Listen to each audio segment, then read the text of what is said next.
Bem, boa tarde, sejam muito bem-vindos à nossa live, As Fronteiras do Agro e os Impactos, As Fronteiras do Agro e o Impacto dos Investimentos em Infraestrutura no Arco Norte.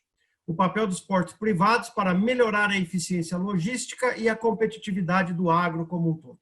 Eu sou o Roberto Fava, sócio fundador da Markstrat Agribusiness e serei o moderador deste evento.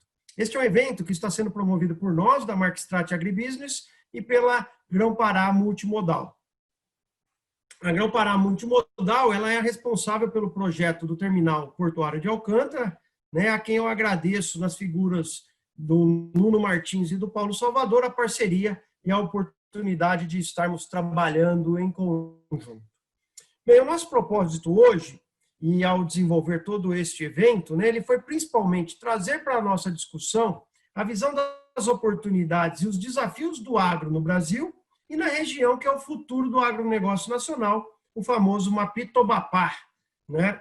Buscamos entender quais os investimentos em infraestrutura estão sendo realizados e os impactos destes na eficiência das cadeias produtivas e dos sistemas de exportação de commodities. Buscamos também entender como o desenvolvimento agrícola desta região ajudará o Brasil a se tornar cada vez mais o principal fornecedor de alimentos do mundo, o principal fornecedor global de alimentos. Neste ambiente de necessária retomada de investimentos em projetos que são essenciais à competitividade do país, buscamos então olhar para a integração, produção, infraestrutura eficiente e consumo global. E assim buscar ações estratégicas que nos ajudem a acelerar o agro para que este ajude o nosso país nesse processo de retomada.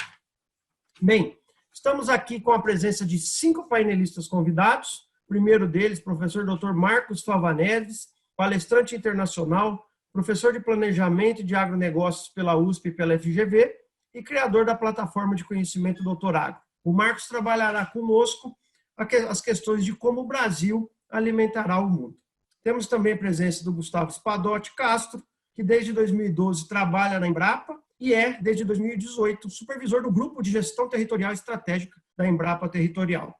Gustavo vai trabalhar conosco as questões de potencial e perspectivas para o desenvolvimento do agro na região do Mapitoba. Temos também a honra de termos presente aqui conosco o Tiago Pera, que é coordenador do Grupo de Pesquisa, Extensão e Logística Agroindustrial da Exalc, o Exalc-Log, o famoso Exalc-Log.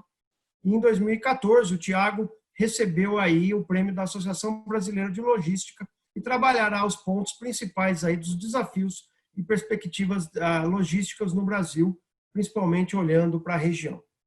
Temos a presença de Paulo Salvador, que é diretor executivo da Grão-Pará Multimodal e lidera aí o projeto de desenvolvimento do terminal portuário de Alcântara e do seu ramal ferroviário. Vai nos trazer as perspectivas do porto e as suas vantagens competitivas. Por fim, como nosso último apresentador, teremos o Dr. Frederico Bussinger, né? Ele é consultor, foi presidente da Companhia Docas de São Sebastião, SPTrans, CPTM, Confea, diretor da Companhia Docas do Estado de São Paulo, da CODESP, do Departamento Hidroviário de São Paulo, do Metrô de São Paulo, e ainda membro da comissão, diretor do Programa Nacional de Desestatização, e ele nos trará uma perspectiva, né, os futuros e os diferenciais do setor portuário brasileiro. Bem, nós planejamos aqui para termos um encontro super construtivo, mas informal, né, com bastante diálogo e tempo para participação. Teremos as rodadas de apresentação dos nossos 5 palestrantes, que terão aí em torno de 10 a 12 minutos para trazer os seus pontos principais, né, e elas vão construir o nosso pano de fundo. Na sequência, passaremos para um grande espaço de debates, de perguntas e respostas, né? E que virão de vocês, né? Então, por isso eu peço que vocês participem, enviem aqui pelo nosso chat do Zoom, para as pessoas que estão participando no Zoom, ou aqueles que estão nos assistindo ao vivo no YouTube, podem enviar as perguntas no YouTube também, nós estamos coletando as perguntas para trazer aos nossos participantes, aos nossos painelistas. Então, participem, enviem as perguntas para que a gente possa debatê-las. Bem, para fazer então a abertura do nosso encontro, eu convido o professor Dr. Marcos Fava Neves para os seus primeiros comentários. Marcos. sua bola está contigo. Muito obrigado. Obrigado, Roberto. Obrigado aí. É um privilégio estar participando de um painel com gente tão importante nesse novo Brasil que se desenha aí pós-pandemia, né? Destacar as presenças do Tiago e, com isso, mandar um forte abraço ao professor Cacheta, né, que montou uma equipe sensacional e descortinou a logística do Brasil, trazendo ideia de custos, né, desde o Cifreca e tudo que isso facilitou na tomada de decisão das pessoas.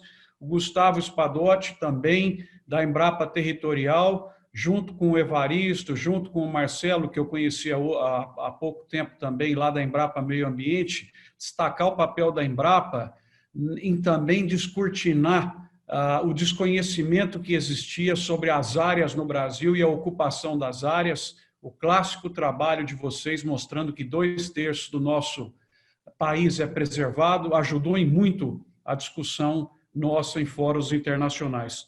Paulo também, empresário internacional, acreditando no agronegócio brasileiro, trazendo para cá perspectivas muito interessantes que vocês vão conhecer, e o Frederico, com ampla participação na gestão do setor público e no entendimento de como funcionam essas questões no Brasil, forma então um grupo que vai tentar levar para vocês essa informação de como o Arco Norte é fundamental para a missão delegada ao Brasil de abastecer parte do planeta nos próximos anos. Então, eu acho que ficar aqui comentando com vocês muito tempo sobre que a população vai para 9 bilhões de pessoas, que essa população vai estar na Ásia e na África, principalmente, 80% dos estômagos a serem alimentados estarão na Ásia e na África em 2050. Portanto, entende-se que lá está a demanda que deve ser atendida. Comentar aqui, repetir aqui, que a população se urbaniza nesses países que ainda têm índices de 50% da população vivendo no campo, contra 86% do índice do Brasil, também é repetir coisa que os senhores já ouviram. Voltar a comentar aqui o crescimento que vem tendo a Ásia e a África, e falando aqui num cenário antes e pós-pandemia. Não vamos nos ater agora à questão da conjuntura, que não é esse o objetivo. Nós estamos falando estruturalmente, os próximos 5, 10 anos.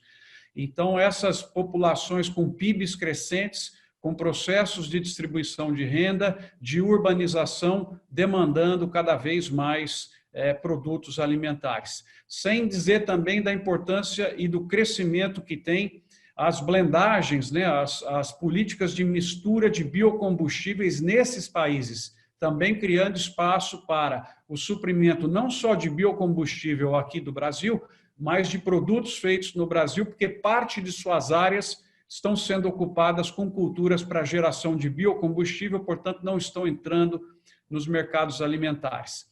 Fora isso, um trabalho extremamente relevante do nosso Ministério no sentido de abertura de mercados ao Brasil, acelerado no período agora de pandemia, em virtude de interrupções que existiram em cadeias de suprimento e as oportunidades que abriram aqui ao Brasil. Então, esse é o pano que está aí desenhado, que me leva a apostar num cenário onde o Gustavo pode trazer mais dados aqui, mas o Brasil provavelmente vai ter que agregar em torno de 10 a 15 milhões de hectares adicionais na sua produção de grãos para poder suprir essa demanda que está aí colocada. Podemos fazer isso de maneira extremamente sustentável e temos que fazer isso de uma forma competitiva.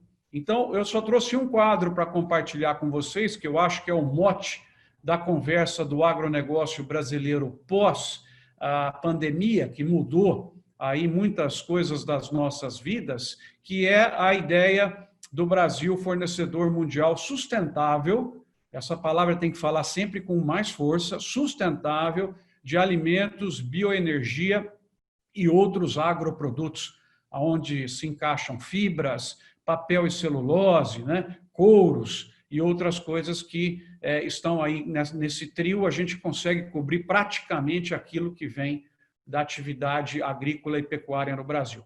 Então, para que essa estratégia esse posicionamento desejado para o Brasil possa ser alcançado, o nosso desenho é uma estratégia, ou seja, como fazer, baseada em 3 grandes pilares, tá? Pilar do custo, eficiência, competitividade no custo, o pilar da ação coletiva e o pilar da diferenciação.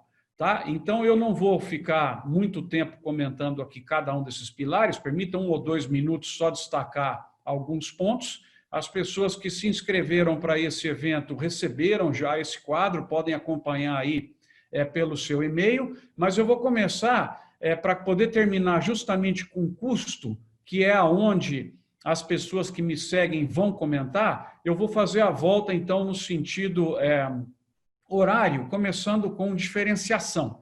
Nós temos um espaço muito grande no agronegócio brasileiro para alcançar uma posição distinta em relação aos concorrentes do Brasil, usando diversos atributos existentes na nossa produção, como excelência dos produtos, qualidade, pela construção de valor e margens para quem compra os produtos do Brasil, pela nossa já liderança alcançada na produção e exportação e a credibilidade que isso traz, pelas boas formas de produção e certificação que a nossa agricultura tem, pelos serviços oferecidos, pelos cientistas que o Brasil tem, entre eles alguns aqui nessa tela com vocês e muitos outros assistindo, né, pela presença de toda uma parte hoje mercadológica, que é a história do contar a história, né, o storytelling, as marcas, embalagens, a ligação direta do consumidor com a propriedade que produziu, enfim, a tecnologia possibilitando trabalhar um diferencial muito grande nessa área. Entramos no pacote ambiental, que para o Brasil também é um diferencial se trabalhado e comunicado corretamente, que é a ideia do Código Florestal, do maior programa proporcional de biocombustíveis no mundo, é o Brasil que tem, tá? Do potencial que o Brasil tem com os brasileiros de origem indígena, de gerarem também produtos que terão amplo reconhecimento e valor no mercado internacional, os americanos já fazem muito isso, integração lavoura, pecuária, floresta e as questões de Amazônia e de preservação que o Brasil tem, que com certeza o Gustavo vai abordar, que nesse momento, até vocês viram a ameaça, hoje nós recebemos esses dias uma carta de investidores internacionais, o que nós precisamos fazer é tirar a Amazônia, que hoje está no lado negativo da equação de diferenciação, para o lado positivo da equação de diferenciação. Ações coletivas. Nós vamos conseguir essa posição cada vez mais trabalhando com cooperativismo, associativismo, outras organizações e alianças estratégicas como essa que se desenha aqui entre diversas organizações para oferecer para o investidor que está assistindo essa apresentação o investimento no arco norte do Brasil. Ou seja, isso aqui, antes de mais nada, desenhado muito bem pelo Paulo, pelo professor Roberto, é uma oportunidade de investimento, é uma proposta de negócios para quem está assistindo. Eu estou aqui estabelecendo o pano de fundo, dizendo que vai precisar e nós temos que expandir a área. Para concluir a minha apresentação, o Brasil também tem que fortalecer o pilar de custos. Custos vêm com educação, com inovação, pesquisa e desenvolvimento, genética, né? A gestão por metro quadrado, hoje usando Big Data, equipamentos que permitem aplicação apenas em cima de plantas daninhas e tudo isso que a gente está vendo aí da questão da gestão por metro quadrado, uma revolução na área de crédito, financiamento, gestão de riscos, eficiência do nosso judiciário, ambiente regulatório rápido, né? Que as pessoas tenham confiança, que reduza o custo de transação. A questão de digitalização e aplicativos, que ganhou muita eficiência agora no período da pandemia, ligações diretas entre vendedores e compradores, seja na área de hortícolas, como também nas reuniões, o home office, enfim, tem tanta coisa nova aparecendo aí que eu fico encantado de ler essa lista. Os negócios locais, agricultura regional, abastecendo as cidades com menor custo, bioinsumos, né, e todo o pacote lançado aí recentemente pelo Ministério da Agricultura e o anunciado ontem, anteontem, de simplificação de operações também, redução de desperdícios e tributos e eficiência da máquina pública, que nós esperamos que essa agenda que está prevista no atual Ministério da Economia continue pós-pandemia e eu vejo que ela deve continuar. Vocês perceberam que eu pulei os aspectos com os quais eu quero concluir. Para o Brasil ser fornecedor mundial sustentável de alimentos, baseado no nosso triângulo, eu pulei a questão de infraestrutura e armazenagem e a questão de transporte e segurança. Por quê? Porque essas questões serão abordadas aqui com muita propriedade e o Brasil também tem um amplo espaço de crescimento para poder baratear. Nós já vimos quanto barateou com pavimentação, parece que hoje foi outra rodovia entregue pavimentada, e você tem um conjunto muito grande de obras em andamento, concessões que permitirão, na minha humilde leitura, que a logística, que sempre entrava na conta negativa do Brasil, ela possa, praticamente hoje já está quase neutralizando e possa vir a ser um ponto de vantagem competitiva sustentável do Brasil, até porque essa expansão se dará em direção ao Arco Norte, principalmente. Então, eu concluo aqui a minha fala, abrindo o caminho para os demais comentarem nas suas áreas, em cima dessa ideia de que está na nossa quadra e é talvez a única chance aberta para a sociedade brasileira em relevância mundial, que é ser o fornecedor de comida. Um país fica sem bomba atômica, mas não fica sem comida. E isso é importante o Brasil, então, ser respeitado mundialmente por ser quem coloca a comida na mesa dessas populações crescentes, desses países que não têm recursos para fazer a sua própria comida. Então, era isso, Roberto, de aquecimento. Eu passo, então, devolvo a palavra para vocês. Estou à disposição para o debate no final. Marcos, muito obrigado aí pelas suas palavras, como de costume. Estou achando engraçado você me chamar de Roberto dentro do nosso encontro. Mas muito obrigado, Marcos, pela sua perspectiva, né, sempre de criação e captura de valor nos dois lados aí, tanto da diferenciação que o agro pode ter, como da perspectiva de custos, né? Eu gostaria de continuar estimulando, nós estamos aqui com um grupo enorme de participantes aqui no Zoom, estou olhando aqui, temos quase 100 pessoas aqui no Zoom, mais aproximadamente 50 pessoas ali no YouTube, aqui na tela ao lado. Já recebemos, eu queria agradecer ao Paulo e ao Dilson, que já mandaram perguntas para o Marcos aqui, nós estamos anotando, e estimular todo mundo que participe. Gostaria, então, de passar a palavra para o nosso amigo, para o Gustavo, né? Gustavo Espadotti, da Embrapa Territorial, para nos trazer, então, um pouco da perspectiva de crescimento e de produção na região que é a fronteira, é o futuro do agronegócio brasileiro. Gustavo, a palavra está contigo. Valeu, Roberto. Obrigado a todos aí pelo convite. É um prazer estar debatendo com sumidades aí do tema, como são todos os convidados, e trazer um pouco da experiência e dos trabalhos da Embrapa relacionados a essa região, as perspectivas futuras, e principalmente esse tema que o Marcos falou, do equilíbrio entre produzir e preservar, dando esse mote da sustentabilidade da produção. Vou pedir para o Rodrigo, o colega que está passando os slides aí, tá? Então, primeiro, por que falar de Matopiba, né? O Matopiba foi uma região administrativa que foi delimitada por meio de um decreto federal, no Diário Oficial, tudo delimitado. São 337 municípios que compõem 31 micro-regiões, tá? Essa delimitação foi gerada lá por trabalhos conduzidos pela Embrapa Territorial, um dos centros de pesquisa da Embrapa sediado em Campinas. Então, esse recorte não saiu do nada. Ele foi a união e a junção e o trabalho em cima de 5 grandes quadros que foram interligados de modo a construir um quebra-cabeça relacionado a uma região equipotencial chamada hoje de Matopiba. Então, ela envolve os quadros natural, agrário, agrícola, o socioeconômico e de infraestrutura, gerando esse recorte desses municípios. Mas alguém fala assim, bom, mas poderia incluir também o sudoeste lá do Pará? Bom, até poderia por meio de um decreto, mas ele não comporia extremamente os trabalhos relacionados à inteligência territorial estratégica, tá? Claro que o sudoeste do Pará tem uma região muito importante, de grande potencial de expansão, mas não compõe uma região equipotencial como a do Matopiba, que tem os mesmos problemas e possivelmente soluções muito parecidas, seja eles dentro desses 5 quadros avaliados, tá? Pode passar, Rodrigo.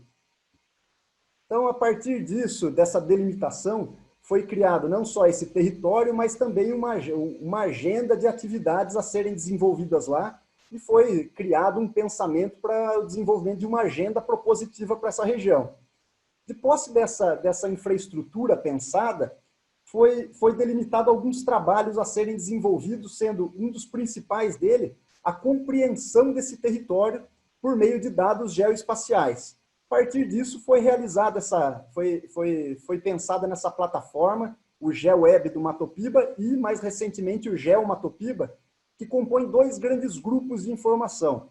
O primeiro deles mais relacionados a mapas que compõem aqueles 5 quadros, ou seja, o usuário que entrar nesse site da Embrapa poderá ter acesso a todos os mapas cartográficos que deram origem a essa delimitação, e mais recentemente esses painéis analíticos, que é onde a gente consegue extrair informações mais precisas, de modo a elaborar políticas públicas, pensar em ações, seja com foco na expansão da produção, no equilíbrio entre a produção e a preservação, ou no caso específico da conversa de hoje, com foco mais em logística agropecuária. Tá? Pode passar. O primeiro grande tema, grande quadro, seriam esses mapas. Aqui eu só separei um exemplo onde a gente conseguiu segregar quais são as principais vias, as principais obras pensadas pelo governo federal para essa região, e podendo fazer cruzamentos com pivôs de irrigação, locais de armazenamento, infraestrutura de armazenamento. Tudo isso pode compor esse sistema, onde você pode realizar cruzamentos e identificar quais são as regiões mais carentes ou mais oportunas para determinados investimentos, e assim por diante. Próximo.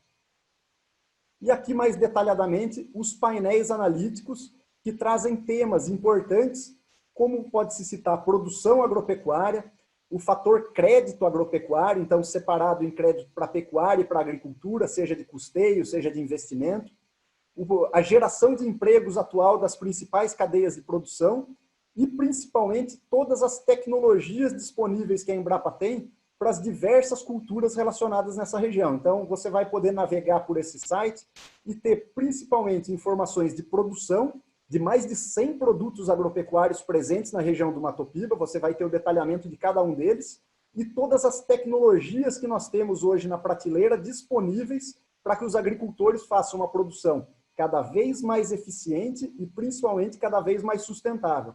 Tá? Pode passar.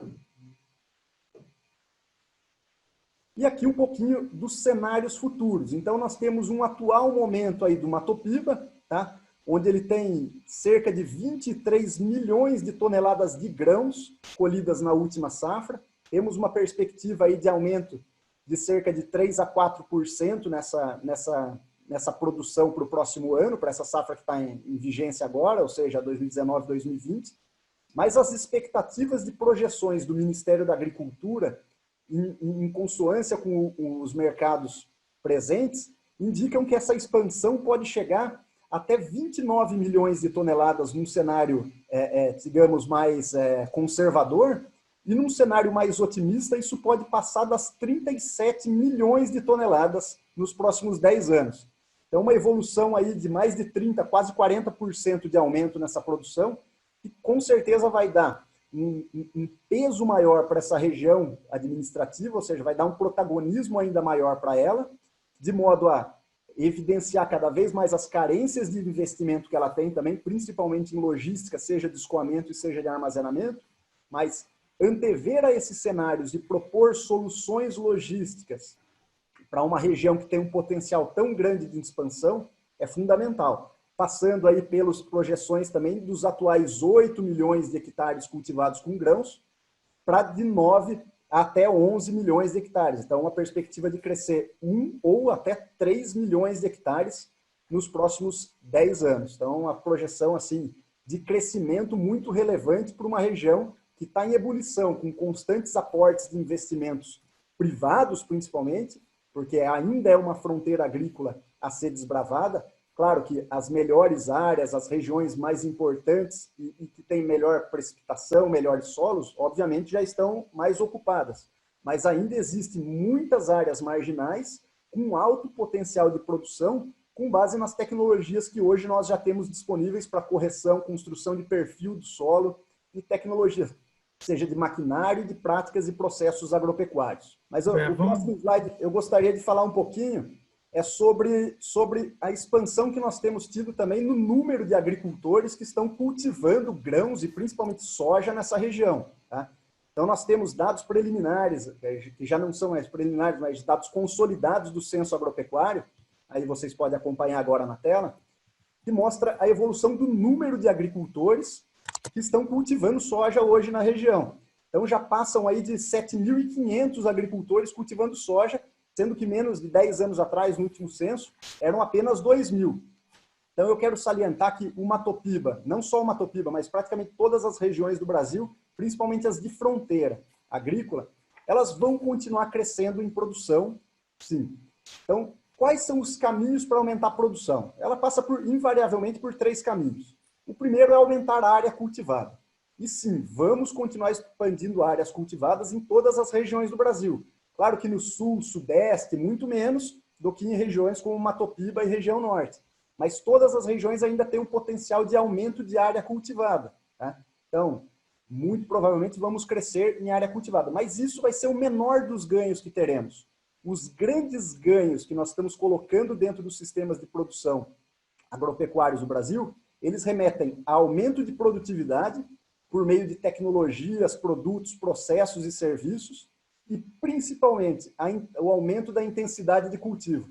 É cada vez mais utilizar safra, safrinha, safra adubo verde, rotações de culturas mais eficientes, sistema como integração lavoura, pecuária, floresta. Todos esses vão permitir nós extrairmos cada vez mais de um mesmo hectare, contribuindo para o aumento da produção total, mas principalmente com a sustentabilidade da produção agropecuária. Pode passar.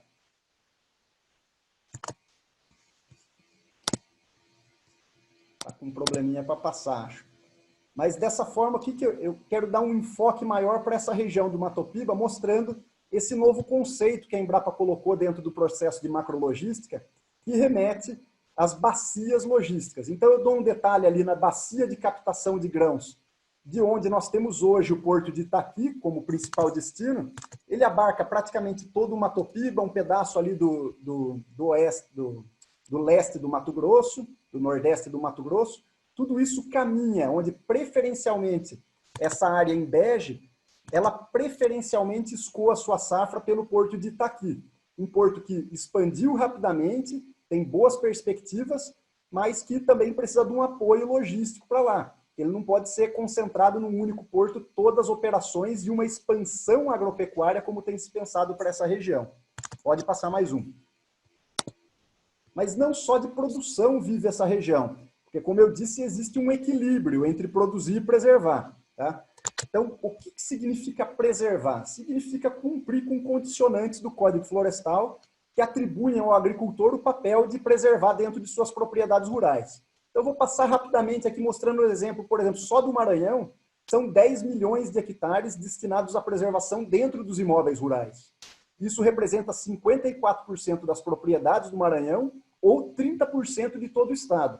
Tá? Eu vou passar rapidamente os próximos 3 estados.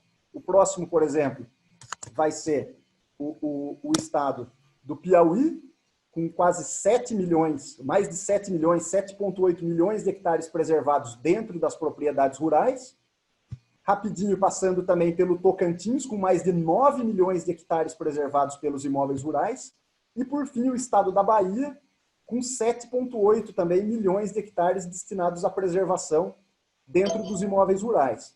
Pode passar rapidinho esses slides aí, Rodrigo, caminhando já para os últimos slides da apresentação. Tá? Mas o que eu quero salientar é principalmente que o agricultor tem um papel muito grande desse processo de preservação. E como isso está embutido na lei brasileira, isso acaba passando como se fosse uma obrigação, como se fosse costumeiro para todas as nações fazer isso. Mas não é. O conceito de o agricultor participar do processo de preservação é praticamente exclusivo. Pode parar nesse slide. Ele é praticamente exclusivo do Brasil, onde o Código Florestal impõe isso aos agricultores de modo a evidenciar o papel dos agricultores. Mas isso tem um custo. E esse custo se remete a mais de 406 bilhões de reais em patrimônio fundiário imobilizado dentro desses 35 milhões de hectares destinados à preservação nesses 4 estados que compõem o Mato Piba. Os estados completos, eu não consegui fazer o recorte exclusivo da região do Mato Piba. Então, são 406 bilhões de reais em patrimônio fundiário imobilizado. Isso evidencia, pode passar para o próximo e último slide, que nenhuma categoria profissional no Brasil destina mais tempo, área e recursos financeiros à preservação do meio ambiente que o nosso agricultor.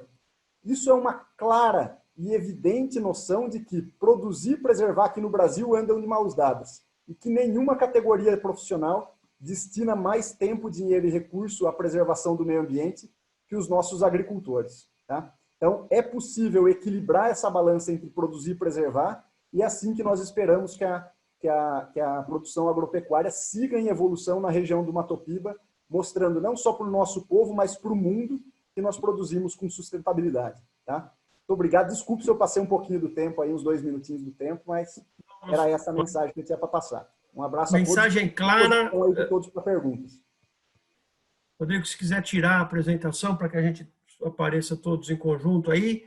Gustavo, não ultrapassou, não. Mensagem clara e passada do potencial de expansão, né, que nós temos na região, e também da preocupação, né, com a produção sustentável. Né? Essa questão do produtor participando ativamente, né, na preservação do meio ambiente é fundamental, é uma mensagem que tem que estar clara para todos, inclusive para ajudar, como o Marcos colocou, a evitar que a gente sofra com mensagens ou com acusações que não deveriam estar vinculadas à agricultura e ao agronegócio brasileiro. Muito obrigado aí pelo seu tempo. Vamos passar imediatamente para o Tiago Pera, e a gente está recebendo aqui uma série de perguntas, né? É um prazer aí que vocês enviem as perguntas. Eu estou tentando responder pouco a pouco aqui no nosso chat que a gente está recebendo, estamos organizando elas. Vamos adiante. Tiago, por favor, se puder nos trazer, então, a sua perspectiva sobre os desafios e o futuro da logística no Brasil e na região, será um prazer. Muito obrigado. Olá, boa noite a todos. Eu agradeço aí o convite, né, do Mark Stratti, do GPM. Né? É um grande prazer estar aqui hoje para falar a respeito de logística. Eu trouxe alguns slides, né, se o Rodrigo puder compartilhar esse material. Bom, a ideia, tá, que eu queria trazer aí nesse momento, né, é tentar responder e fazer algumas reflexões, né, por que a logística ela é importante aí para o agronegócio, né, como melhorar a competitividade do agronegócio a partir da logística, né, trazendo um diagnóstico geral, principalmente para a situação aí relacionada ao Arco Norte, né, que tem sido aí a menina dos olhos, né, para os profissionais da área de logística e também do agronegócio, e como que o Arco Norte é uma solução eficiente, né, para o agronegócio. Bom, eu sei que o tempo é um grande inimigo, o aliado da logística, então eu vou tentar ser bem disciplinado aí no tempo de apresentação, tá? Então, Rodrigo, se você puder passar aí para o próximo slide, por favor. Então, só para relembrar aí alguns conceitos, né? O principal conceito da logística, porque muita gente acaba confundindo logística com transporte, mas logística não é só transporte, né? Transporte é uma das atividades da logística, né? Então, logística nada mais é do que fazer com que as coisas, né, informações, produtos e insumos cheguem no lugar certo, né, na hora certa, em condições adequadas, e um componente econômico muito importante, né, que acaba afetando bastante aí o agronegócio, é você gastar o menos possível com essa atividade, tá? Bom, então, em cima até dessas imagens, né, 2 grandes notícias. Uma boa, né, e a outra ruim. A boa é que nenhuma delas é no Brasil, né? A ruim é que não necessariamente estamos bem em logística, né? Temos condições para melhorar muito, né? E normalmente, né, a logística aí nos noticiários, ela é tida como uma grande vilã na estrutura de custos do agronegócio. Mas as coisas estão mudando, tá? Bom, então, se o Rodrigo puder passar aí a próxima ilustração.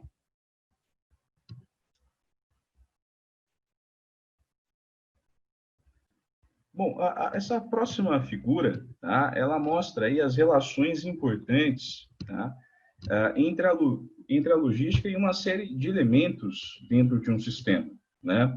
Então, nessa linha, eu quero tentar abordar aí como que o agronegócio tem sido imbatível, né?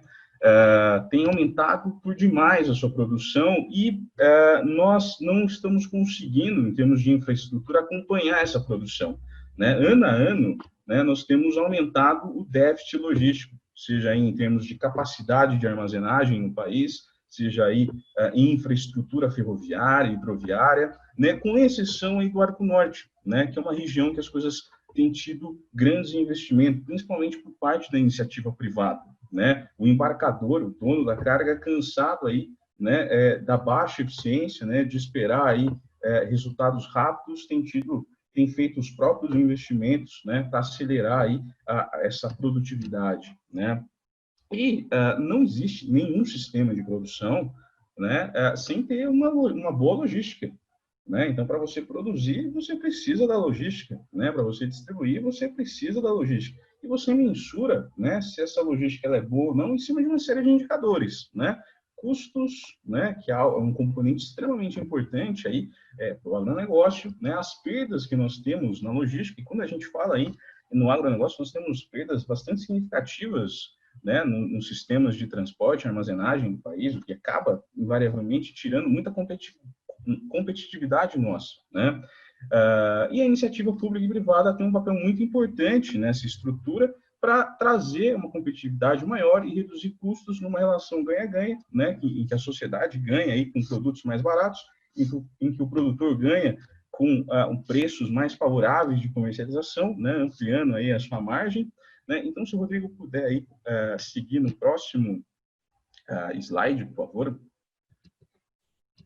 Bom, esse próximo slide, né, só para também adequar alguns conceitos aí, nós temos uma série de peculiaridades dentro da logística do agronegócio que não são tão comuns a outros segmentos, né, como setores industriais, automobilísticos, etc., né?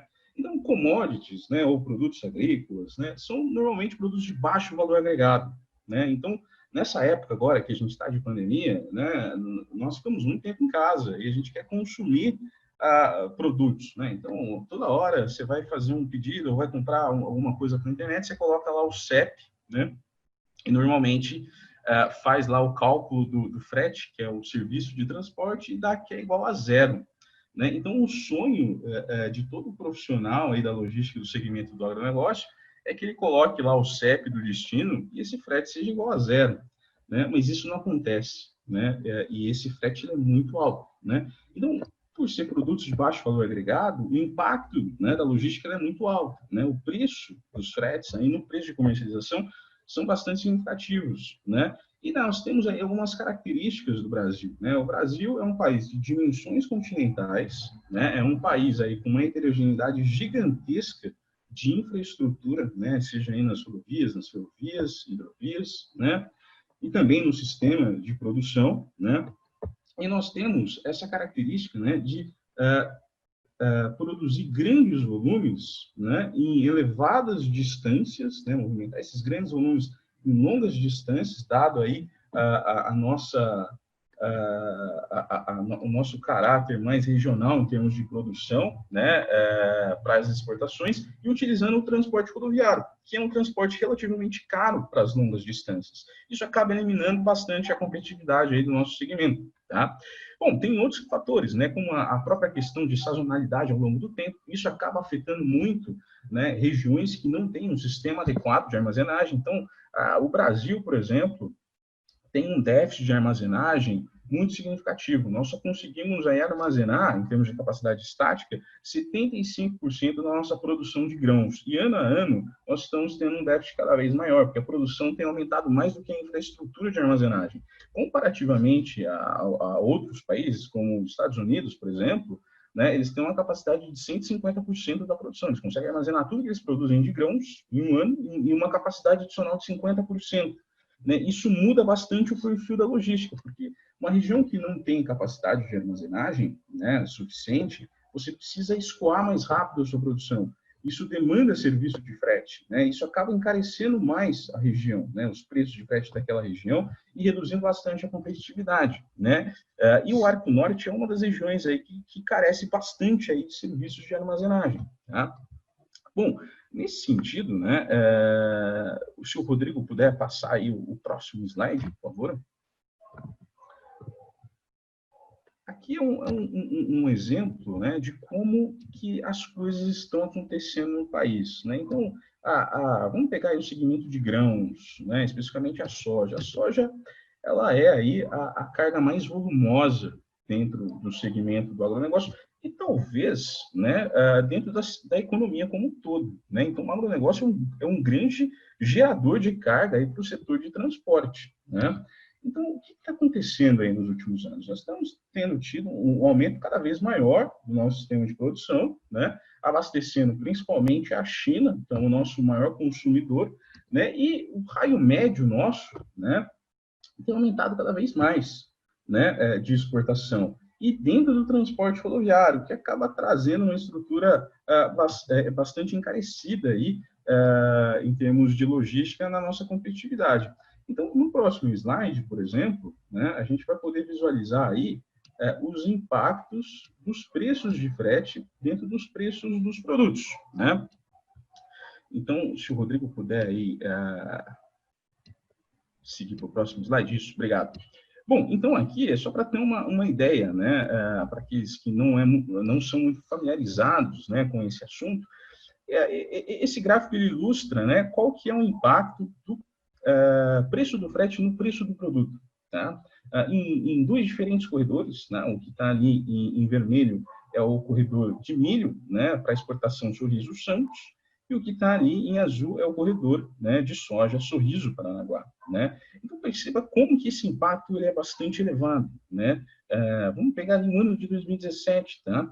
Esse impacto, né, para a soja nesse corredor foi 25%. Para o milho foi o dobro, né? Então o milho normalmente ele tem um preço de comercialização que é bem menor que o da soja, normalmente metade do da soja, e tem a mesma estrutura logística, utiliza os mesmos equipamentos de transporte e os mesmos preços de frete, né? Com isso, perde muita competitividade. Imagina só, o produtor ele é descontado, tá, em 30%, no caso da soja, aí, o exemplo para 2017, no caso do produtor do milho, né, em 60%, em decorrência da logística, né? Então, olha só o quanto que nós perdemos aí com essa logística deficitária, né, em função da nossa grande dependência do transporte rodoviário. Então, no próximo slide, se o Rodrigo puder seguir, nós temos aí, de forma mais comparativa, né, só para ilustrar, essa dependência que nós temos do segmento, nós temos do transporte rodoviário de cargas, né? Então, na figura da direita, né, nós conseguimos visualizar aí a demanda de infraestrutura no país, né, que é a nossa velha conhecida matriz de transporte, né? Nós temos uma matriz de transporte, né, extremamente aí dependente, né, de rodovia, né, com uma participação aí ligeiramente de ferrovia, 24%, 12% hidrovia. E por que nós temos uma demanda tão forte aí de rodovias? Porque nós temos uma disponibilidade de infraestrutura muito mais rodoviária do que ferroviária e hidroviária, né? Então, para a gente diversificar essa matriz de transporte, é preciso criar novas infraestruturas, né? E com isso atender cada vez mais aí o segmento do agronegócio, que tem uma demanda reprimida muito significativa, tá? Bom, então no próximo slide a gente consegue ver as consequências, né, desse cenário para a logística do agronegócio, né? Então aqui é um comparativo dos custos logísticos para a exportação de soja, tá, para a China, comparando duas grandes regiões, tá? O sojicultor norte-americano de Iowa, tá, e o produtor, né, sojicultor aí do Mato Grosso, né? Então, isso é para o ano de 2019, né? É um projeto que nós temos com o GSJ, algumas informações, né? Então, o sojicultor lá de Iowa, nos Estados Unidos, ele teve um custo logístico de colocar a soja dele, né, lá no porto de Xangai de $64 por tonelada. Enquanto que o sojicultor mato-grossense, né, ele teve um custo logístico de $117 por tonelada. né? Basicamente, aí, o transporte interno foi mais que o dobro, né, no Brasil, né, nessa situação, do que o norte-americano, né? Lembrando, tá, que o preço, né, da soja, ele é formado no mercado internacional, então o produtor lá e o brasileiro, teoricamente, recebem a mesma coisa, tá? Então, a diferença aqui, em termos de competitividade, foi na ordem de $52 por tonelada, né? Algo bastante significativo. E aí, o exemplo à direita é caso colocasse a multimodalidade, né? Olha, a partir do momento que você tem ferrovia nesse sistema, qual que é a redução de custo, né? Então, o diferencial de competitividade, aí, comparando, né, nessa situação de 2019, foi de $15 por tonelada, com a inclusão aí do sistema de transporte ferroviário, tá? Então, no próximo slide, por favor, tem ali os principais corredores logísticos do país, tá? Então, é interessante notar o seguinte, né? O Arco Norte, ele recebe esse nome, né? Mas ele envolve todo o complexo das regiões, não só do norte, mas também do nordeste, né? Então, é um complexo de infraestrutura rodoviária, né? É um complexo de infraestrutura hidroviária e também aí portuária, né? Então, essa figura da esquerda ilustra os principais fluxos de exportação hoje no país, né? E à direita aí, o que nós temos de disponibilidade de infraestrutura logística no Arco Norte, né? Então, hoje no Arco Norte tem prevalecido dois grandes sistemas, não, três grandes sistemas aí de movimentação, na verdade, né? O complexo hidroviário, né, de Miritituba e Itaituba, né, que é conectado na BR-163, que segue ali até o Porto de Santarém ou Barcarena, e aí as exportações são destinadas aí principalmente para a China, né? O segundo grande complexo, né, de grande volume também, envolve o Porto de São Luís, né, que está conectado ao sistema ferroviário, né? E um terceiro complexo aí importante, tá? É ali de Porto Velho, né, um terminal hidroviário, já é uma solução bastante antiga, né, que conecta aí ao porto de Itacoatiara, no Amazonas, e segue aí também os destinos, principalmente chinês. Tá? Bom, no próximo slide, tá, aqui é um slide muito importante, né, que é um comparativo das exportações nesses corredores. Né? Então, se a gente puder, aí, de forma muito rápida, dividir esses corredores entre o Arco Norte, que está em azul, o Sudeste, né, que é o tradicional nosso, envolvendo principalmente aí os portos de Santos, né, e Vitória, e o terceiro corredor é o corredor tradicional do Sul, envolvendo principalmente Paranaguá, né, São Francisco do Sul e Rio Grande, tá, para as exportações do agronegócio brasileiro. Então, nós temos tido aí um grande volume de movimentação bastante significativo, né, dentro do Arco Norte, a partir aí de 2017, representando mais de 30% das exportações brasileiras. Eu sei que eu estou com um tempo muito curto, talvez se a gente pudesse focar no último slide aí, só para trazer as conclusões gerais, tá? E depois esse material ele vai ficar disponível, mas o que eu queria comentar, né, só para concluir em cima do material aí, é que o Arco Norte, tá, ele apresenta, né, ser uma solução relativamente rápida para o nosso sistema logístico brasileiro, tá?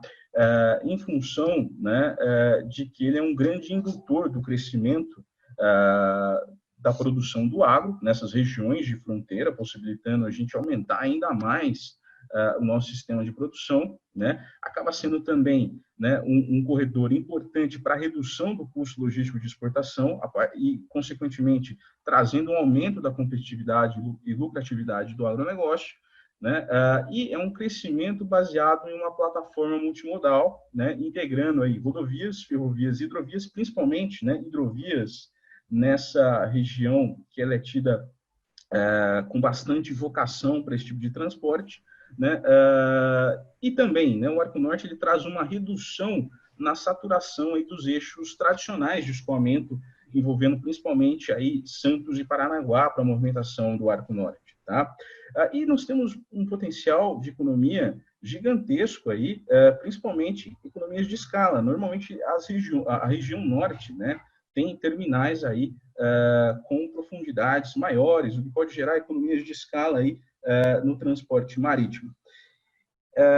Bom, então, a busca da eficiência logística é fundamental e o Arco Norte, né, é uma mensagem importante aí para a melhoria do nosso sistema logístico e aumento da competitividade do agronegócio. Tá?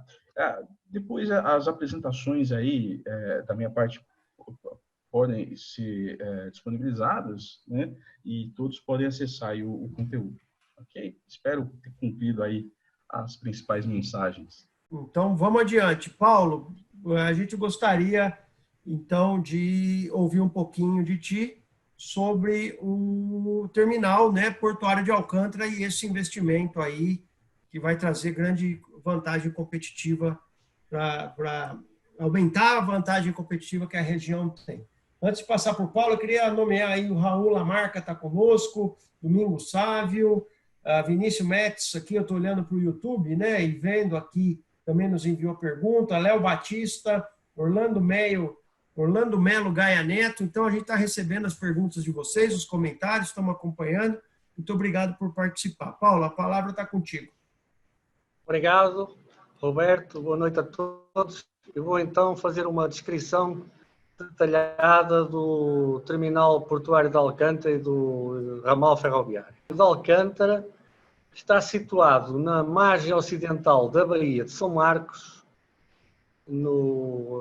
cá em cima, no norte, né, no Maranhão, e mesmo em frente, no lado oposto do Porto do Itaqui e do Porto da Ponta da Madeira.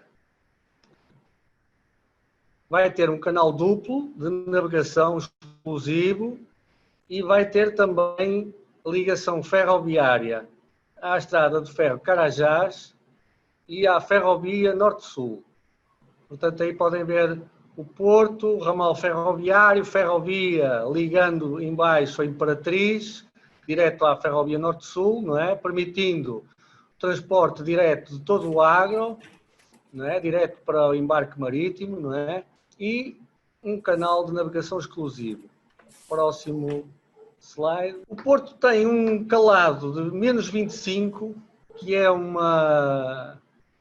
milagre da natureza, não é? Pois, porque vai permitir a operação dos maiores navios do mundo, no caso do minério, até 450 mil toneladas, e no caso do agro, até 200 mil toneladas.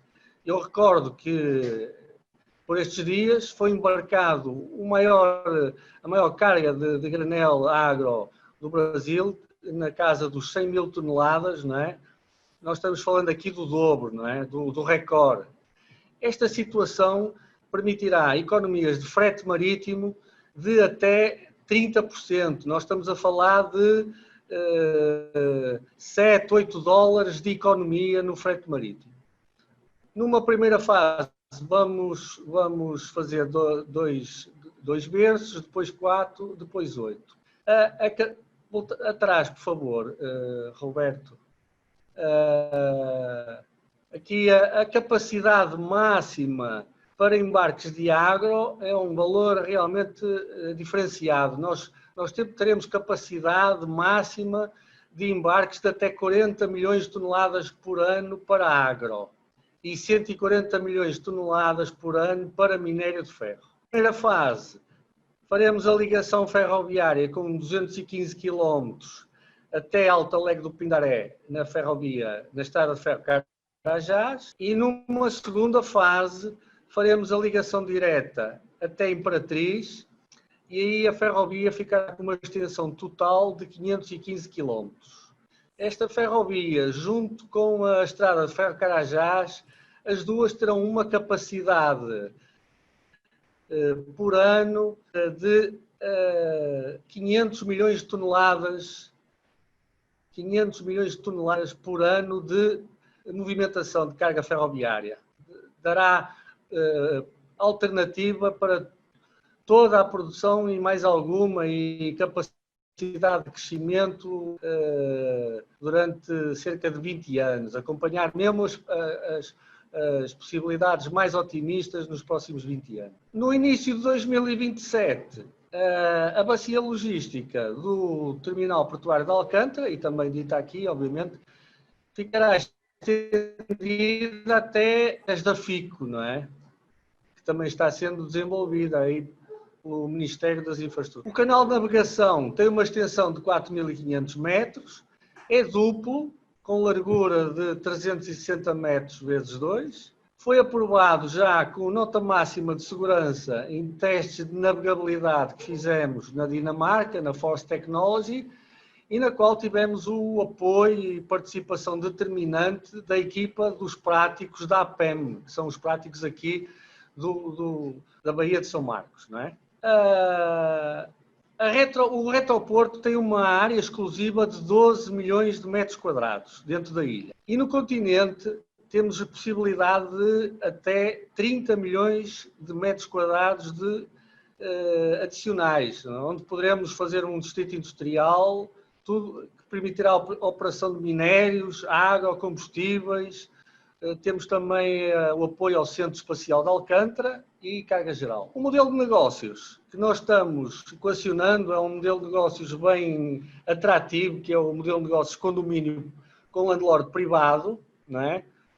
Onde nós faremos a construção das infraestruturas básicas do porto, e onde cada operador monta a sua operação, não é? E mantém estrutura própria, não é? Pagando um tarifário de embarque. No caso da ferrovia, ainda será mais simples, é modelo totalmente open access, todo mundo pode circular na ferrovia, obviamente com o centro de controle operacional, coordenando, não é?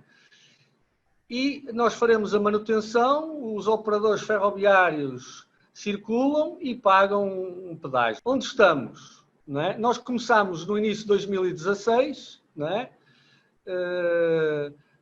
Assinámos um contrato de adesão com a União no final de 2018.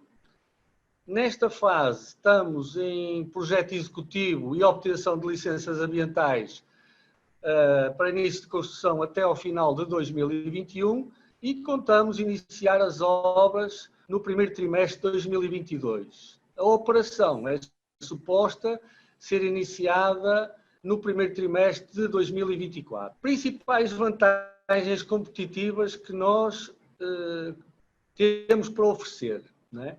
A profundidade de calado mínima de 25 metros de todos os berços. O custo, por exemplo, de uma viagem da China, de um Valemax do Brasil para a China, anda na casa dos $15 por tonelada, mas no agro nós contamos obter economias de até 30%, não é? Estamos falando dos tais $7, $8, portanto, R$40 por tonelada de economia. O acesso ferroviário, ramal, à estrada de ferro Carajás e posteriormente ferrovia, ligando diretamente ao sul, não é? Com os acessos ferroviários até ao Mato Grosso, nós contamos que haja reduções de até 40% no transporte ferroviário, e aí estamos a falar facilmente de R$60, R$70 por tonelada de economia. A terceira vantagem competitiva, os 200 milhões de metros quadrados de domínio útil, não é? E a possibilidade de agregação de uma retroárea até 30 milhões. A quarta vantagem competitiva, um modelo de condomínio privado, não é? Que permite atender a diversos segmentos de mercado e diversas opções de participação dos investidores. E penso que está feita a descrição técnica do terminal portuário e da ferrovia.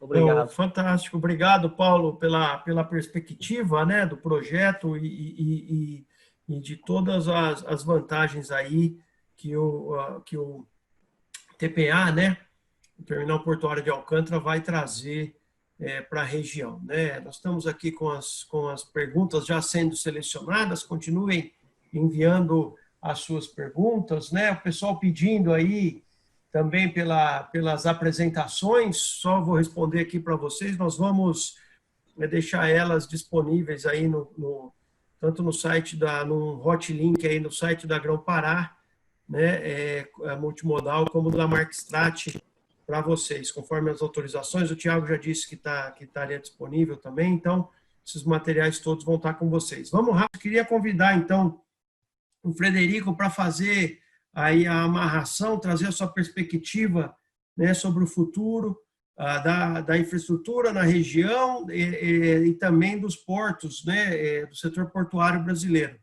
Frederico, a palavra está contigo. Tem aí uns 10, 12 minutos para começar a amarração para a gente. Muito obrigado por estar conosco. Obrigado, Roberto. Boa noite a todos e saúdo os companheiros aqui do painel. E até por razão de transparência, a apresentação que inicialmente o Roberto fez, eu devo declarar que eu tenho atuado junto à GPM no desenvolvimento, na estruturação desse projeto. E é nessa condição que eu quero aqui fazer essa apresentação e destacar os pontos que eu vou aqui fazer.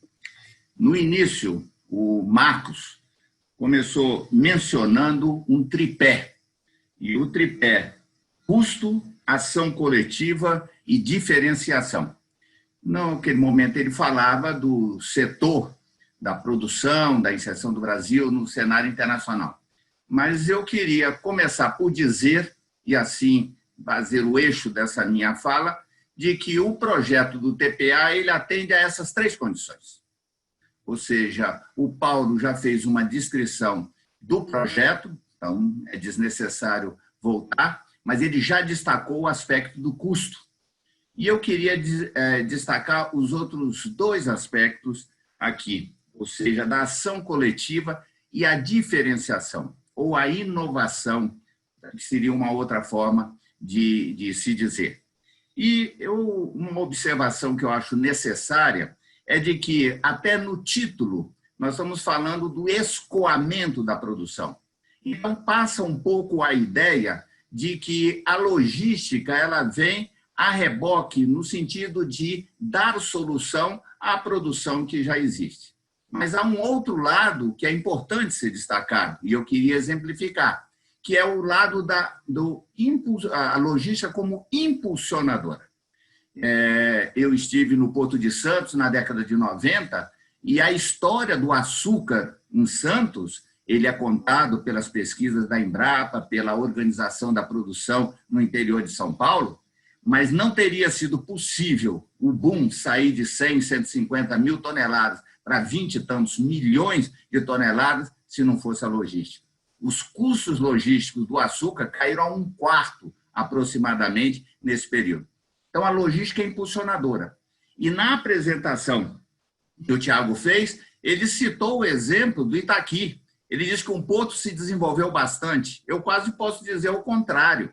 Ou seja, a produção, com os dados que ele trouxe, desenvolveu porque no Porto de Itaqui foram implantados os 3 Tegrans. Eu conto um pouco dessa história porque nesses últimos 20 anos eu atuei no Porto de Itaqui em vários momentos, no desenvolvimento de projetos e na modelagem. E eu diria, nós temos no Maranhão um exemplo da logística a serviço ou impulsionando o crescimento da produção. E eu acho que nós estamos no alvorecer de ver isto acontecer. Eu diria, não é uma coisa de futuro apenas, porque o Arco Norte já é uma realidade. Ou seja, no ano passado, foram movimentados no Arco Norte cerca de 61 milhões, produzidos 61 milhões de toneladas e exportados 28 milhões. Isso significa um crescimento de produção em 10 anos de 2,3 vezes, mas de exportação 5,3 vezes. Ou seja, a parcela de exportação do Arco Norte cresceu mais do que a sua produção. Isso significa que a logística deu conta do recado.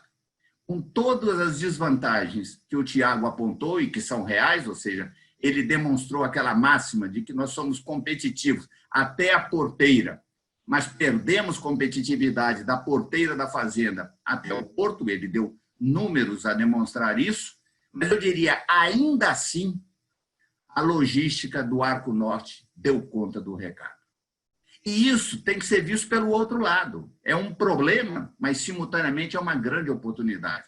Porque o desafio do Arco Norte está não de se implantar uma logística, mas se desenvolver uma logística, tornar a logística do Arco Norte mais eficiente. E é nesse contexto que o projeto do TPA se insere. E é isso que eu queria destacar. Aliás, faço aqui um parênteses, porque não sei se todos têm essa ideia clara do que seja o Arco Norte. Arco Norte é um conceito abstrato. A CNA, num dado momento, definiu uma linha imaginária. Do mesmo jeito que o Brasil foi cortado verticalmente pelo Tratado de Tordesilhas, o paralelo 16 corta o Brasil no sentido leste-oeste. É mais ou menos uma linha imaginária entre Cuiabá, Brasília e Ilhéus. E o conceito que está por trás disso é um conceito logístico. A ideia de quem concebeu é de que, nesta linha, ou numa faixa próxima a essa linha, seria mais ou menos equivalente sair pelo sul, pelo Arco Sul, ou sair pelos portos, pela logística do norte. É claro que em condições similares de logística, o que hoje não existe. Portanto, essa desvantagem que o Arco Norte tem hoje, logisticamente falando, e o Tiago deu números, é também uma grande oportunidade para se desenvolver. E o projeto do TPA, ele se insere nisso inovando. E eu quero destacar esse aspecto porque eu estou nesse setor há 3 décadas, quase 3 décadas, e projetos não faltam. A carteira de projetos é muito grande, seja dos projetos governamentais, seja dos projetos privados, muito impulsionados com a lei de 2013. Projetos não faltam. No litoral do Espírito Santo, por exemplo, tem um grande terminal a cada 30 quilômetros de costa. Evidentemente, nem todos serão implantados, como não serão implantados no Brasil. Mas o TPA tem vantagens competitivas que fazem com que ele tenha fatores críticos de sucesso, é isso que eu quero destacar, tornando muito provável para o bem do Matopiba, como bem caracterizou o Gustavo, e deu números a esse grande potencial, essa pujança que está aí por acontecer. Os aspectos de projeto, o Paulo já colocou. Eu quero destacar os aspectos de processo. Porque, na verdade, o que acontece no Brasil é de que muitas vezes nós temos projetos que são coisas que, do ponto de vista microeconômico, são até viáveis, mas se perdem no meio do caminho. Nós temos aí uma corrida de obstáculos sob diversos aspectos. E o exercício que foi feito na modelagem, na estruturação do projeto do TPA, foi um exercício reverso. Ou seja, onde não vai dar certo? Onde está o problema? Onde estará o gargalo? Vamos enfrentá-lo e vamos resolvê-lo. E eu quero destacar aqui 5 deles apenas. O primeiro deles é que é um planejamento multimodal. Essa ideia da multimodalidade, da intermodalidade, está nos nossos discursos há muitas décadas, há vários planos. Na prática, eles pouco acontecem. E até mesmo quando nós licitamos uma ferrovia aqui, um porto acolá, um terminal, ou seja, são desconexas as nossas ações. Então, no discurso, no título, é um planejamento integrado. Na prática, isso rara vez acontece. E o projeto do TPA é um projeto integrado. É um porto, uma ferrovia, o sistema rodoviário já existe, e estuda-se também a integração hidroviária, porque o Maranhão tem um grande potencial hídrico. A segunda vantagem é o licenciamento integrado, o que é uma absoluta novidade, porque o licenciamento ambiental dos nossos projetos também são feitos individualizados, e às vezes até segmentado dentro da individualização, como é o caso dos portos. Eu licencio terminal por terminal, e não o porto como um todo. Não é esse o caso. O TPA está sendo licenciado o conjunto do TPA com o ramal ferroviário, que o Paulo já colocou. E aqui eu quero fazer uma observação por rigor técnico. Nós ouvimos falar muito de porto privado. Porto privado no Brasil tem muito poucos. O que nós temos no Brasil são terminais privados. Porto privado, estrito senso, nós estamos falando do Porto do Açu, Presidente Kennedy no Espírito Santo projeto, e o TPA. Esses são portos, no seu sentido lato. Infraestrutura, terminais, diversidade de carga, integração, esses são portos. E isso está sendo licenciado, o que é uma enorme vantagem competitiva, porque desencontros entre licenciamentos acontecem por todo lado. O terceiro aspecto, e é uma absoluta novidade, não é novidade mundial, mas no Brasil é novidade, foi o acordo com os quilombolas. E eu quero dar um grande destaque a isso, porque, na verdade, a área que o Paulo descreveu, ela é uma área onde foi acordado com os quilombolas. Acordado uma participação, alguns reassentamentos, quando necessário e por opção dos quilombolas, a implantação de uma infraestrutura de serviços públicos, portanto, eles são beneficiários diretos do empreendimento, e até uma participação na sociedade. Isso é inédito no Brasil, não há outro exemplo. E a gente sabe que boa parte dos projetos, particularmente na região amazônica, eles emperram justamente nos licenciamentos com os indígenas, com os quilombolas, é a resolução da OIT. Um aspecto importante é de que o projeto, ele é um projeto que não só desenvolve o terminal em si, o porto em si, mas também, como se sabe que isso é indutor do desenvolvimento regional, o projeto envolve e está apoiando a revisão do plano diretor do município de Alcântara. E isso é uma coisa que é também muito falada, mas pouco executada. E o aspecto do condomínio portuário. Ou seja, nós falamos muito dessa ideia do condomínio, mas na prática isso tem acontecido muito pouco. Ou seja, na apresentação e nos slides que o Paulo colocou, mostra a infraestrutura básica, que é a obrigação da administração do porto, da autoridade portuária, quando pública, e os terminais em si, por suas especialidades. Não só ele é organizado por especialidade dentro do espaço do território, dentro da geografia, mas também societariamente. Ou seja, os acionistas, os operadores, poderão e deverão implantar os seus terminais respeitadas as condições condominiais. Ou seja, esse conjunto de fatores que eu sublinhei mostram como o projeto do TPA é um projeto diferenciado, em alguns aspectos até inédito, e isso aumenta enormemente a sua probabilidade de implantação.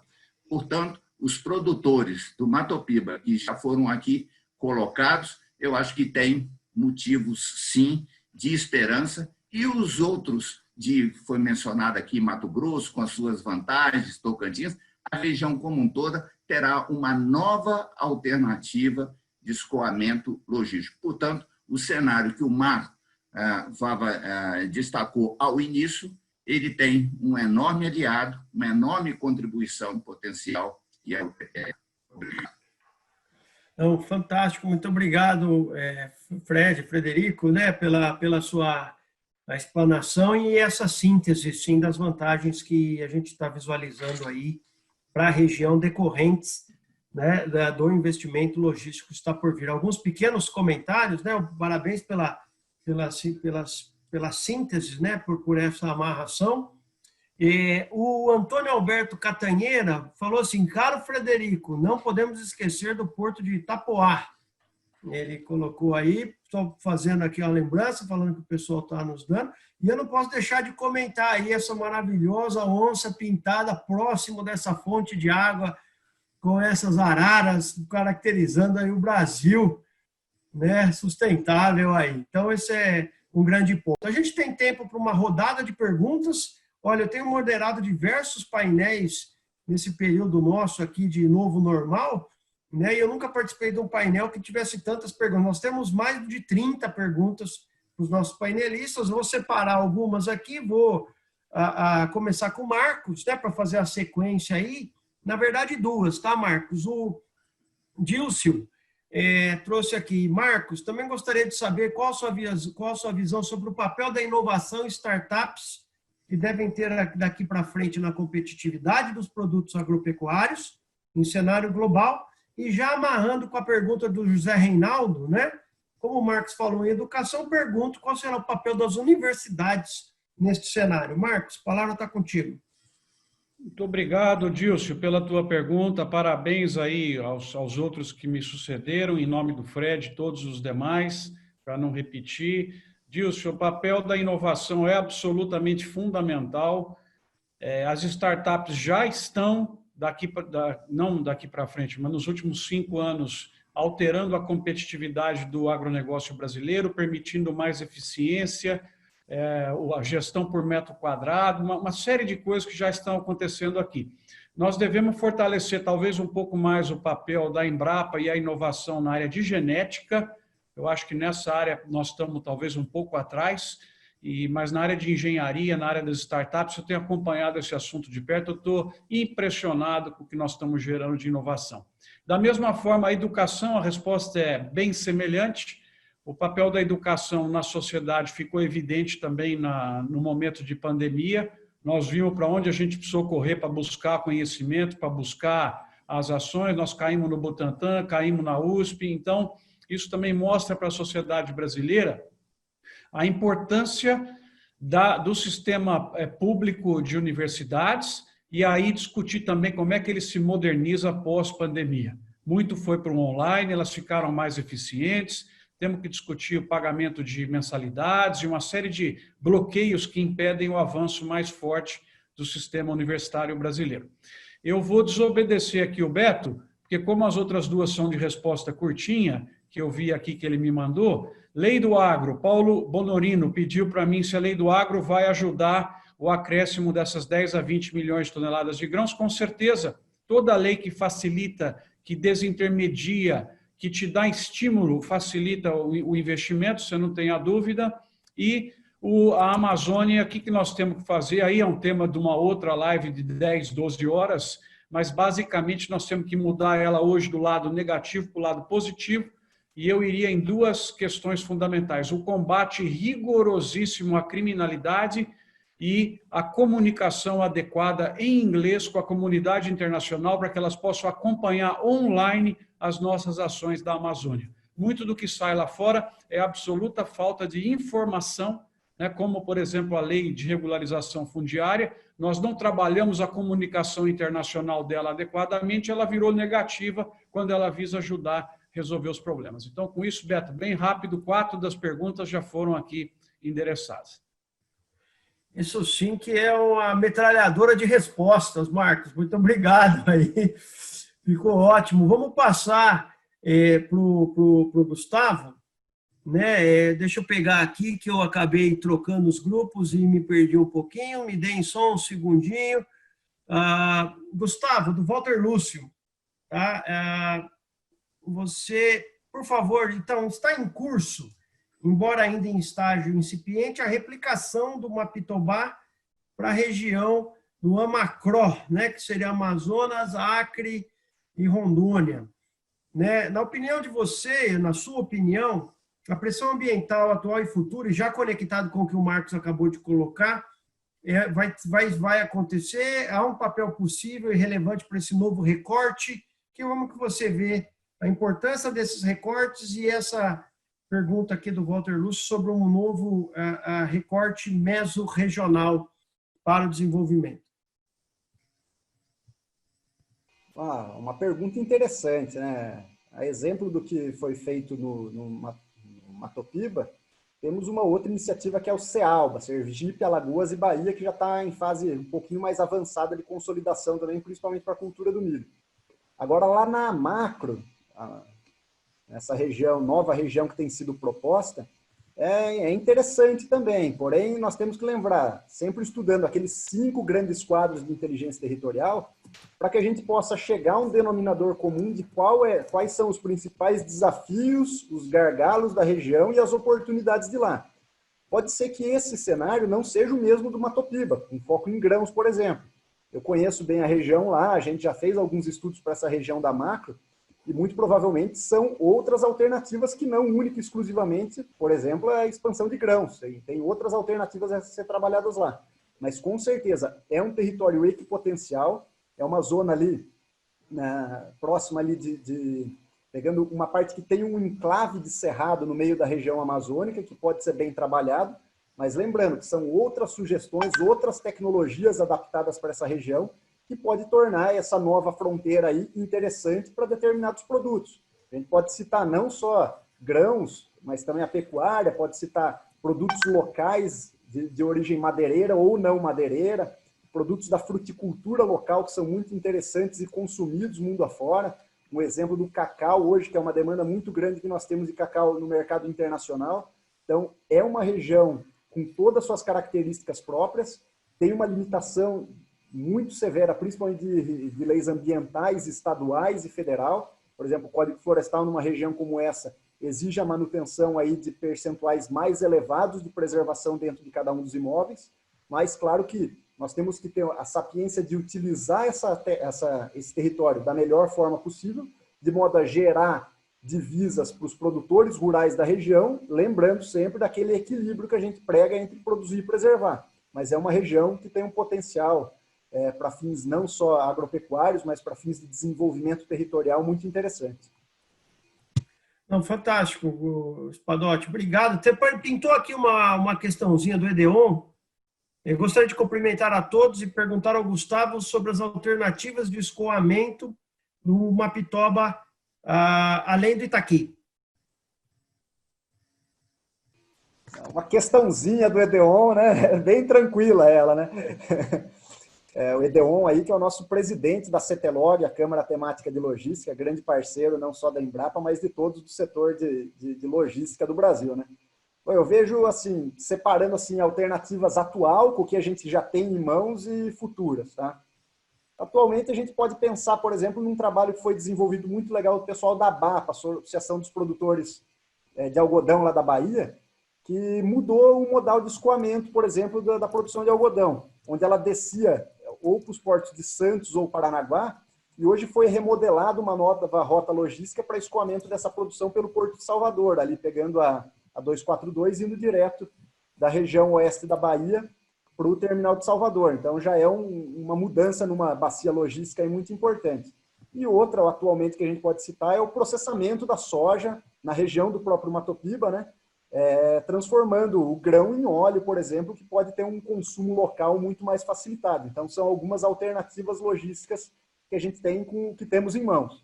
Para o futuro, a gente pode citar, obviamente, esse terminal portuário de Alcântara, né, com todas essas especificidades e alta competitividade que o Paulo detalhou, e também algumas soluções que estão dentro do rol de obras a serem priorizadas aí ou não pelo governo federal. A gente pode citar a hidrovia do Tocantins, com o atual derrocamento do Pedral do Lourenço, que está em fase de planejamento para execução. As ferrovias, por exemplo, a FEPASA, que é um projeto lá do pessoal da macrologística, um possível terminal, um superporto lá no Pará. Então, o terminal da FEPASA seria a Ferrovia do Pará, a Ferrovia Paraense S.A., e a FIOL, o trecho da FIOL, levando lá, conectando o oeste da Bahia até Figueirópolis, por exemplo.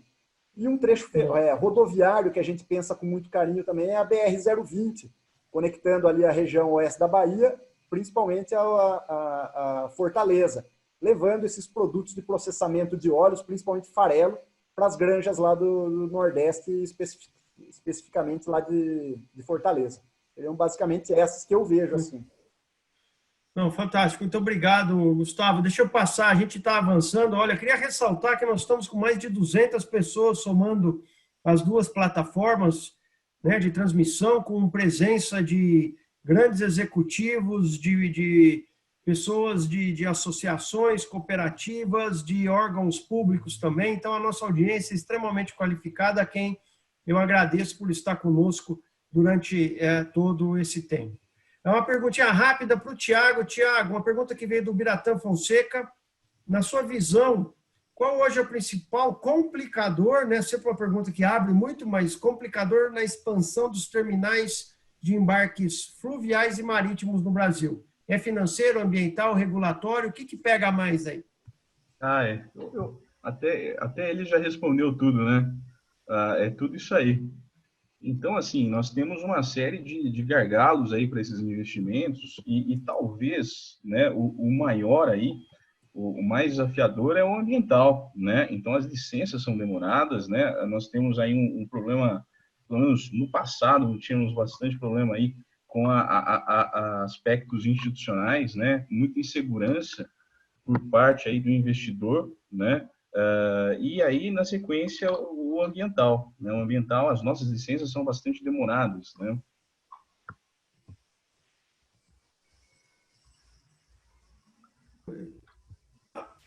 Desculpe aqui, travei um pouquinho. Obrigado. Tiago, você terminou? Terminei. Tá, joia. Muito obrigado, então. Obrigado pela resposta. Vamos passar. A gente, como eu disse, são diversas perguntas. Vamos chamar o Paulo. Paulo, a Isabela Araújo mandou várias perguntas, mas tem uma aqui que acho que é muito importante para a questão regional e tem um importante impacto nesse momento, né? Então, a pergunta da Isabela é a seguinte, né? Não tem como não pensarmos em geração de postos de trabalho. Temos algo previsto? Qual a expectativa? E falo especificamente do Maranhão. Olha, Roberto, a expectativa de geração de emprego durante a construção, estamos falando de 2022, 23 e 24, será de 7 mil empregos diretos e 15 mil empregos indiretos. Após o início da operação, a geração de emprego prevista é de 2.500 empregos diretos e 7.500 empregos indiretos. Nós encomendámos um estudo de impacto socioeconómico à Universidade Federal do Maranhão, a UFMA, não é? Esse estudo depois poderá ser disponibilizado também, obviamente. Nesse estudo, a UFMA estimou um impacto de um acréscimo de 20% no PIB do Maranhão, no impacto médio durante os primeiros 25 anos da operação do terminal e ferrovia. 20% de acréscimo no PIB do Maranhão. O PIB do Maranhão anda na casa dos 80 bilhões de reais. Nós estamos falando de um impacto anual médio de 20%. Muito obrigado, Paulo, realmente por essa clareza. Espero que tenha respondido as perguntas. O tempo está... queria agradecer todos os comentários elogiosos aí que vocês nos deram ao evento, né? A gente preparou ele com muito carinho, com um arco de conteúdo que pudesse nos dar a perspectiva de evolução e desenvolvimento da região e com esses ilustres personagens aqui da agricultura e infraestrutura brasileira, né? Desses palestrantes e painelistas. Então, queria passar para o Fred, o último, na verdade são duas, é uma pergunta e um pedido de comentário, né? Recebemos aqui uma pergunta do Almirante Rodrigo. O Almirante Rodrigo é vice-presidente executivo da Associação Brasileira das Indústrias de Materiais de Defesa e Segurança, a ABIND, e pergunta se o setor de defesa e segurança poderá e como contribuir de alguma forma nessas atividades do agronegócio, especial na segurança de instalações e futuramente no TPA. Fred. E eu gostaria de pedir para você nos trazer, então, a sua visão geral, caminhando para o encerramento, sobre o impacto do projeto, as perspectivas, a sua visão aí sobre o terminal.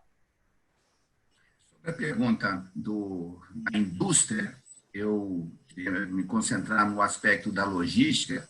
Eu diria que há um enorme potencial. E isso já vem acontecendo, quer dizer, não é uma coisa para o futuro. E, certamente, esse cenário pós-pandemia e com um realinhamento do setor produtivo, das economias, da globalização, eu acho que esse potencial crescerá ainda mais. E é importante dizer que os projetos que estão sendo implantados normalmente com aquilo que de mais moderno existe no tempo de tecnologia, seja de equipamento, seja de sistema, seja de organização produtiva. Eu queria voltar àquela pergunta original, talvez até começando por ela, que foi feita anteriormente, e deixar bem claro sobre a questão do Itapuá. O meu comentário não faz nenhum juízo de valor. Evidentemente, Itapuá é um terminal excelente, como são os outros TUPs, como Portonave em Navegantes, como a Embraport em Santos, são terminais refinados, de alta produtividade e muito bem organizados. O meu comentário não foi de juízo de valor, foi de questão conceitual. Eu diria que, deste ponto de vista, e até fazendo conta com a observação que o Marcos fez, eu diria que o TPA é como se fosse um startup logístico. Ele inicia um novo conceito, ele é um avanço, inclusive, sobre Porto de Açu, sobre a experiência de presidente Kennedy. Ou seja, com aquelas características que eu coloquei, ele é absolutamente inovador e nós podemos considerar como um startup logístico. E, certamente, ele tem os seus efeitos e os seus benefícios em relação ao Maranhão, como já foi agora respondido pelo Paulo, mas ele, na verdade, deve ser replicado em muitas outras experiências. Nós estamos discutindo a questão agora da desestatização das autoridades portuárias, que é um tema em aberto, uma discussão que certamente será prolongada, e eu diria que o modelo de condomínio portuário ele não deve ser negligenciado, porque ele pode ser, inclusive, aplicado naquilo que hoje são os portos públicos. E uma última observação, complementando aquilo que o Tiago disse sobre a hidrovia, eu queria fazer uma observação, acrescentar naquilo que já foi dito, já desde a pergunta, a questão da integração logística. E aqui há uma questão central no tema da logística, que é o seguinte: o único modo de transporte autossuficiente é o rodoviário, seja para que liga qualquer ponto a qualquer ponto, praticamente, qualquer tipo de carga. Todos os outros modos de transporte são dependentes de algum outro. Então, quando nós não planejamos e não gerimos de forma integrada, nós estamos conspirando contra a hidrovia, contra a cabotagem, contra a ferrovia. Ou seja, esses modos que têm as suas virtudes de eficiência operacional, eficiência energética e de emissões, só conseguem ser plenamente explorados dentro de uma visão integrada. Fora disso, só o rodoviário prospera. E eu acho que o exemplo que foi dado do TPA, com essa visão integrada, ela vai nesse sentido, e por isso eu insisto ser uma experiência inovadora. Muito obrigado. Muito obrigado, Fred. Bem, nós caminhamos agora para o nosso encerramento, né? Eu queria formalmente agradecer, então, ao Marcos Fava, ao Frederico, ao Tiago, Gustavo e Paulo pelas apresentações e pelo debate, e agradecer você que participou conosco dessa live, né, As Fronteiras do Agro e o impacto dos investimentos em infraestrutura no Arco Norte. Esses investimentos, como o Fred trouxe para nós aqui, né, já estão acontecendo e tem uma evolução enorme, trazendo grande perspectiva de desenvolvimento. Muito obrigado para todos vocês que ficaram conosco. Estamos terminando aqui o nosso encontro. As apresentações, conforme as autorizações, vão estar disponíveis no site da Grão-Pará Multimodal, tá? Bem como a gravação que foi feita hoje vai estar disponível no YouTube da Marquestrate Agribusiness e também no site da Grão-Pará. Muito obrigado a todos, fiquem com Deus, tenham uma boa noite e a gente se encontra aí nas redes sociais. Um grande abraço, fiquem com Deus.